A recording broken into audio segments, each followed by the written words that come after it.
In this presentation, we will discuss steps to solving a medical coding exam case study. But first, I want to introduce you to the team. First up, Mr. Sandeep. Mr. Sandeep coming to you live from Abu Dhabi. He is an AMCI co-lead instructor. Next up, Miss Eva coming to you live from the state of Florida. She is also a co-lead instructor and the intern coordinator. And finally, myself, Mrs. J. I'm the curriculum director at AMCI. Now, let's meet the AMCI interns. We have Miss Anubama, followed by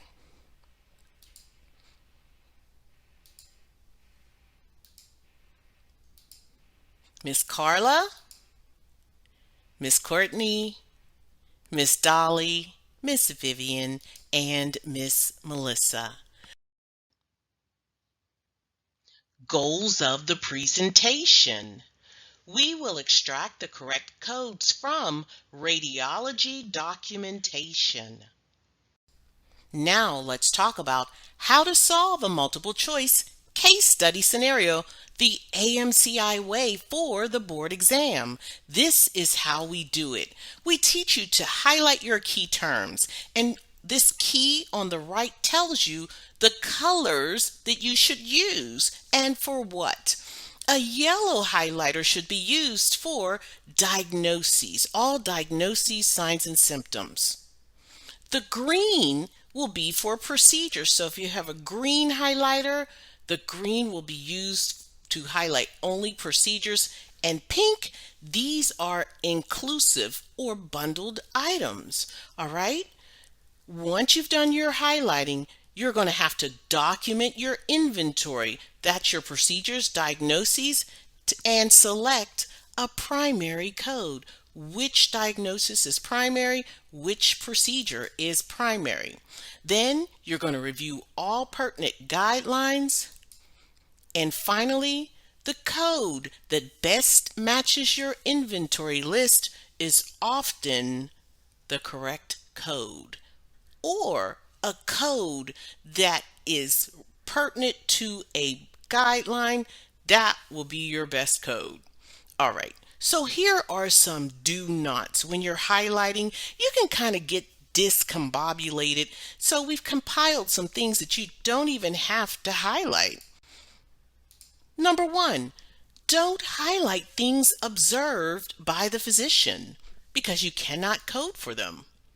Number two, don't highlight closures. If a provider or surgeon is closing up a surgical site, there's no need to highlight it. However, if it involves a skin procedure or skin defect closure, you may definitely have to code that. So if it's closing a surgical site other than skin defects or wounds or lesions, you do not code it or highlight it. Also, you don't highlight bleed control, hemostasis, because that's pretty customary and it's bundled into the procedure code. You don't highlight drains, irrigation of the surgical site. Nope. And you don't highlight installation and removal of clamps and trocars because these are used to open up or maintain the surgical or operative site so the physician can view what they're doing, particularly if it's an open procedure. Also, you don't highlight dressings. And finally, you do not highlight surgical risks. Now that we've gotten that out of the way, I think you're ready to get started, and I'm going to hand it over to Mr. Sandeep. All right, Mr. Sandeep, take it away. Next chapter would be radiology. And let me invite Ms. Kalla to read out the first scenario for the radiology. Okay, Ms. Cody. Kalla. Can you hear me? Can you hear me, Mr. Sandeep? Yes, Ms. Kalla. It's very clear. Okay. All right. What are the CPT and ICD-10 CM codes reported? Answer A, 76770, modifier 26, Z48.816, N13.70, N28.81, N27.0. Answer B, 51798, modifier 26, Z48.816, N13.0.70, N28.81, N27.0. Answer C, 76700, modifier 26, Z48.816, N13.70, N28.81, N27.0. And answer D, 76775, modifier 26, Z48.816, N13.70, N28.81, and N27.0. Location, regional hospital. Study, ultrasound urinary tract. Indications, status, utero reimplantation to evaluate for continued vesicular reflux. Left kidney, length 7.0 centimeter, prior length 7.4 centimeter. Parenchyma,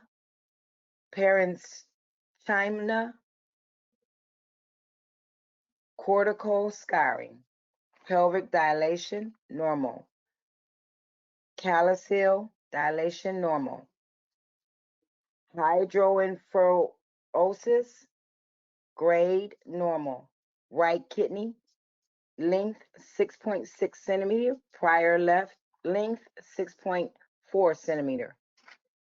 Parenchyma, cortical scarring, pelvic dilation, normal. Calyceal dilation, normal. Hydronephrosis, grade, normal. Interval hydronephrosis, change, none. Uterus, normal. Bladder, almost empty and difficult to evaluate. Impression, number 1, interval right renal enlargement without hydronephrosis. 2, stable asymmetric small left renal size, likely to represent diffuse cortical scarring. All right, coders, you have 2.5 minutes. Let's get it. Let's code, and your time starts now.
I'm sorry, I crossed 2.5 minutes.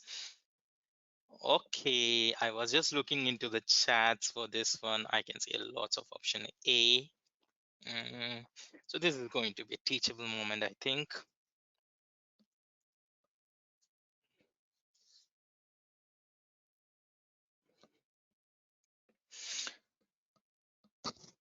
No, I'm sorry. This is the correct one, I think. Okay, let's read the keywords. Location is a regional hospital. The study performed is an ultrasound of urinary tract. And the indication was status urethral reimplantation to evaluate the continued vesico-urethral reflex. The organs which was examined is one is left kidney. They have done the examination of the parenchyma, pelvic dilation, calcaneal dilation, hydronephrosis as well. And the right kidney also examined. They have done a pelvic parenchyma examination, pelvic dilation, calcaneal dilation, hydronephrosis as well for that. And ureters was also examined, and the bladder was also examined. The final, they came to the impression of right renal enlargement, stable, asymmetric, small left renal size. As everyone said, the correct answer is going to be option A. How do we come to option A? First, let's have a procedure inventory. The procedure performed was ultrasound of kidney, ureter, and bladder. The diagnosis, we are having aftercare following the genitourinary system, right renal enlargement, and small left renal size. Let's have a look into option C first, 76770, which is coding for ultrasound of an abdomen. Are we doing an abdominal ultrasound here? We had kidney, we have ureters, and we have a bladder which was examined. Nope, nope, yes, no. As you said, we are not doing an ultrasound of an abdomen here. So option C is wrong one. Let's look into option B, 51798, which is coding for measurement of post-voiding residual urine and or bladder capacity by ultrasound non-imaging. So was the ultrasound performed to measure the post-voidal residue?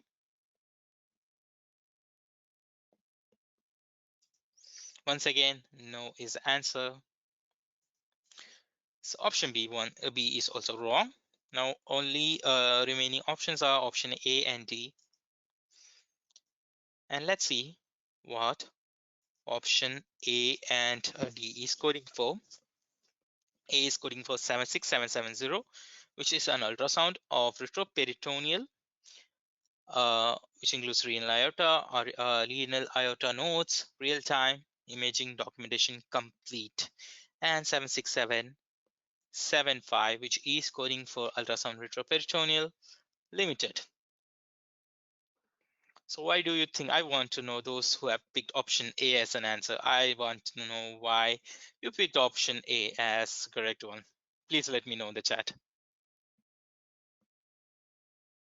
This is going to be an interesting one.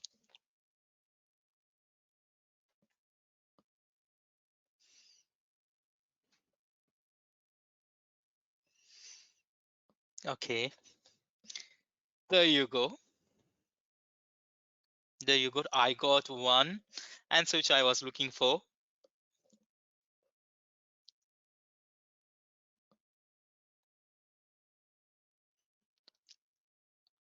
Okay, let's break the suspense. I picked option A is correct and option D is wrong because of this particular reason. Have you went over this guideline? I've said last class to have a look into those specific guidelines before the chapters.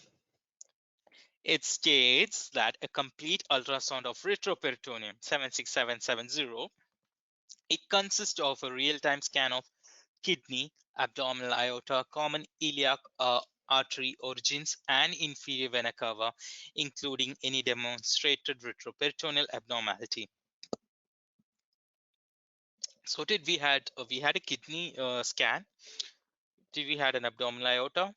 Did we had a common iliac artery? Did we had inferior vena cava? They were not. They were not examined. But still, the correct answer is going to be option A, 76770. Why? We have to read the next line for that. Alternatively, if a clinical history suggests urinary tract pathology, a complete evaluation of kidney, urinary bladder also compromises of a complete retroperitoneal ultrasound. Now you got the trick why I picked option A. Did we had a urinary pathology here? Did the patient came for any particular reason?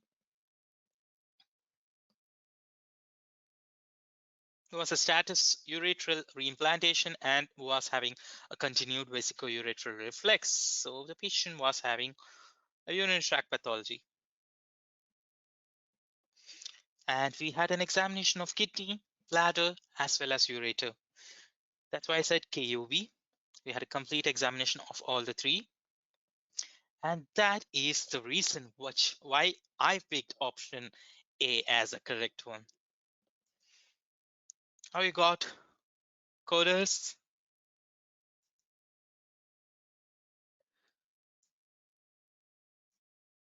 Response in the chat. How was that one? Did anyone saw this one? I saw one answer. Yes, one person answered this particular section which I was talking about. Well, in the scenario, it's pathology. Like the patient was having a clinical history of urinary issues. You can see in the indication portion, the status urethral reimplantation, and for evaluation of continued vesico-urethral reflex.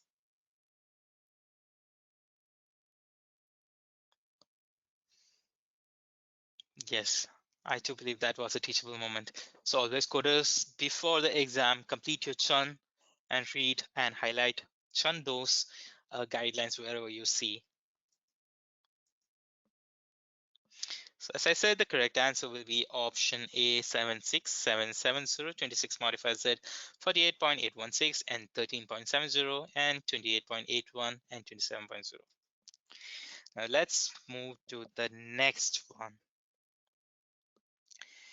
And thank you, Miss Carla. Thank you, Miss Vivian, for reading the last two scenarios for me. And Miss Eva as well for reading the first scenario. So let's move on. And Miss Anu, are you ready for this one? Yeah, I'm ready. Thank you, Miss Anu. Miss Anu, you're sounding a little bit far from the phone. Oh, okay. Can you hear me? Still, Okay, it's okay, okay. Yeah. Now? okay. Yeah, it's clear. Okay. Okay. Thank you, Miss Anu. Okay. What are the CPT and ICD-10 CM codes reported? A 58340 74740 N97.9 and option B 58340 N97.9. Option C 58345 74742 modified 26 N97.9 and option D 58340 74740 modified 26 and N97.9. Location Regional Hospital. Fluorohysterosalpingogram examination. Hysterosalpingogram procedure performed by radiologist. Indication infertility 4 for 15 years. Patient had one child 15 years ago. Last menstrual period was 1/13/20XX. No history of pelvic infection or surgery. Comparison none. Procedure. The examination and anticipated discomfort was discussed with the patient. A plastic vaginal speculum was introduced with the patient's legs in the stirrups, following preliminary vaginal examination and lubrication. The posterior vaginal fornix and outer cervical OS were prepped with a cleansing solution. A 5F hysterosalpingogram catheter was used. The catheter balloon was inflated in the lower uterine segment. Fluoroscopic and radiographic assessment were done. The patient tolerated the procedure well. Findings: contrast was administered through the catheter and multiple images were taken. There is a possible abnormal contour to the right cornea with patchy contrast pacification, which may represent intramural contrast with intravasation. No different spillage of contrast from either fallopian tube was identified. Impression: possible right corneal contour abnormality manifested by focal extravasation and minimal intravasation of undetermined etiology. Recommend endovaginal ultrasound for further evaluation. Number 2, no contrast filling of either tubes and no spill into pelvic peritoneal space. Coders, the time starts now.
And that's 2 minutes 30 seconds, coders. Let's do this scenario now. I'll move a little bit faster because this will be the final live sessions which we are going to have, and I don't want to keep any scenarios pending. So let's get complete. Let's complete this all the scenarios, all the chapters today itself. Okay, the keywords: a regional hospital. The procedure which is performed is a salpingiogram, salpingiogram, and the procedure is performed by the radiologist. Indication is infertility. Vaginal speculum was introduced. Hysterosalpingiogram catheter was used. Catheter balloon was inflated in the lower uterine segment. Fluoroscopic and radiographic assessments were done. Findings: a contrast was administered, and the correct answer is going to be option D.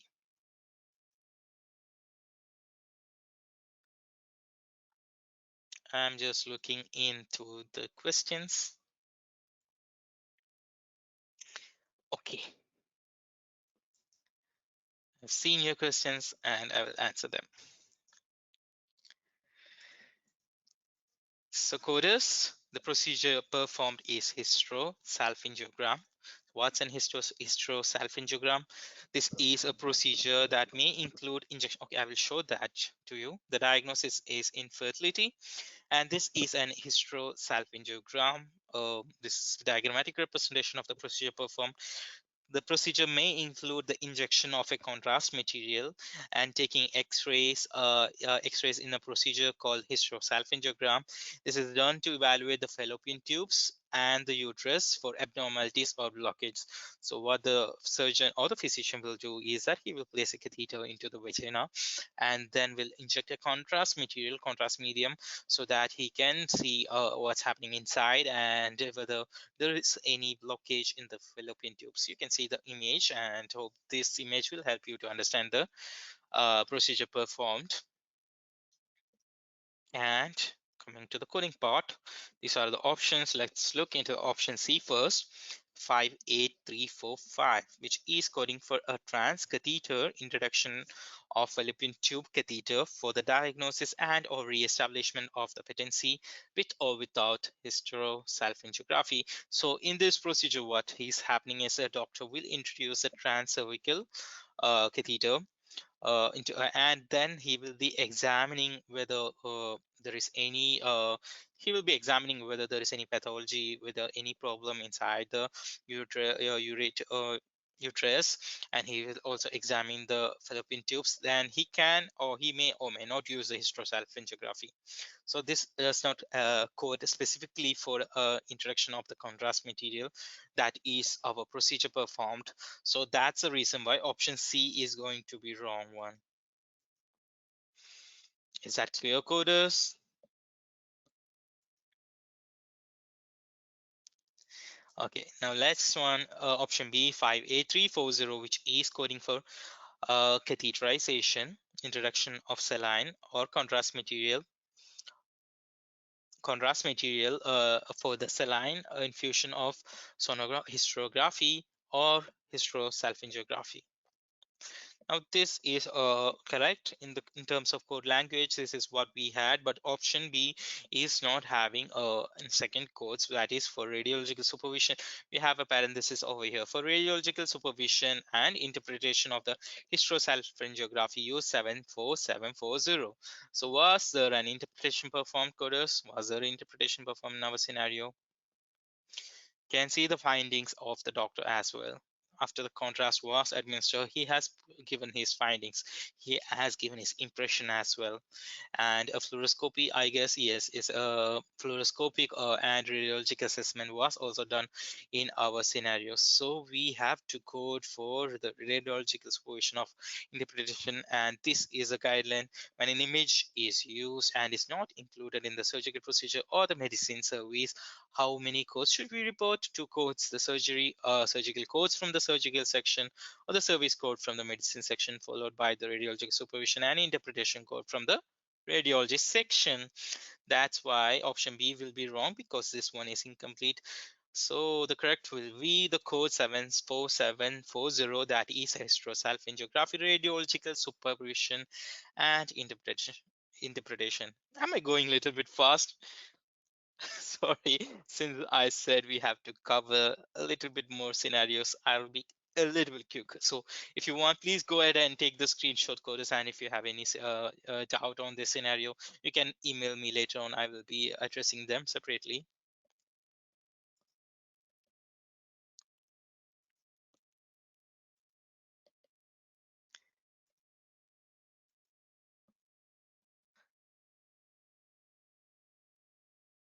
No, option D is not coding for a hysterosalpingography for the two times.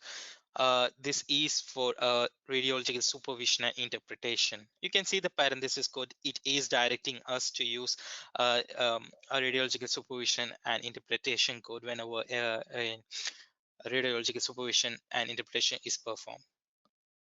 The difference between the option A and option D is going to be the 26 modifier.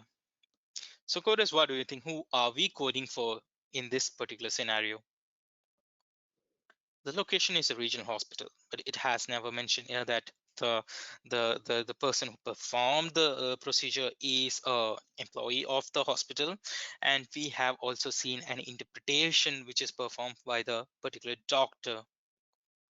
So we are here coding for the physician. So what modifier should we append when we are coding for the physician? Yes, yes, 26 modifier. The professional common for the reading and interpretation used by the physician. That's why option D will be the correct one and option A is the wrong one.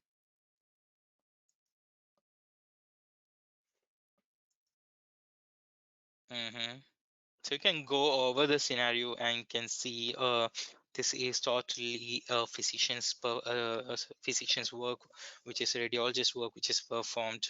He has done all the work, and now we are coding for the doctor. We are not coding for the hospital to append the TC modifier or something. We are coding for the doctor, hence we are appending a professional component for this scenario. So the correct answer will be option D. I hope that's clear and you're feeling good about the scenario. Be careful whenever you see these modifiers. Just have a forensic eye to see to look whom are we coding for. That will help us to decide. Thank you, Mr. Sandeep, for those AMCI amazing and awesome explanations. Miss Eva, for being the orchestrator and conductor of the best interns on the planet. Yes, I said it. Miss Melissa, Anubama, Courtney, Carla, let's get it, let's code, Dolly, and Miss Vivian. And let's not forget our interns in the chat, led by Miss Biji. And you, the students, you all are simply the best, and we appreciate you. And we will see you next time for more great scenarios.